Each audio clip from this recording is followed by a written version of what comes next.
U.S. President Donald Trump issued an excitable tweet announcing an India-U.S. trade deal. Taking to Truth Social, Trump claimed that the PM Modi has agreed to stop buying Russian oil and instead New Delhi will buy more oil from U.S. and Venezuela and thereby help end the war in Ukraine. He announced that the U.S. has reduced reciprocal tariffs on India from 50% to 18%. On this issue, I am joined by Ojal Singh Bhatia, former ambassador to WTO, and Ambassador Veena Sikri, former High Commissioner to Bangladesh.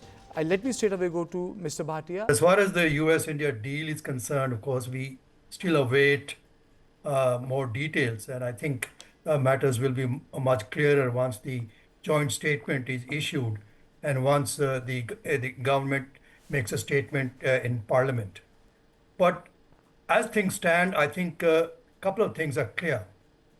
One is that uh, duties on Indian export to the United States have been reduced from 50% to 18%, except for some sectors like steel, aluminium, and automobiles, on which Section 232 tariffs will still apply.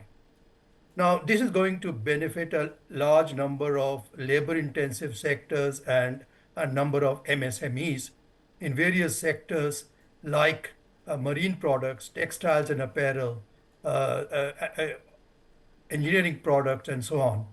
Now, this is obviously a big gain for India because it had been priced out of the United States market. And I think the very important way is the way in which the Indian government faced all these difficulties over the past few months with strategic restraint. You know, there was a great deal of calmness and a collected approach, a restrained approach. There were no amount, of any kind of unpredictability on the Indian side, except that there was going to be strategic restraint and great balance. But behind the scenes, a great deal of discussions and a great deal of uh, detailed aspects of every sector have gone on. We should welcome this deal. I think the figure of $500 billion is still a little bit unknown, whether it refers to the $500 billion of the joint statement of a year ago, with the target of doubling of India-U.S. trade to $500 billion by 2030, or whether this is a new figure altogether. This will only be known when we are able to read the finer details.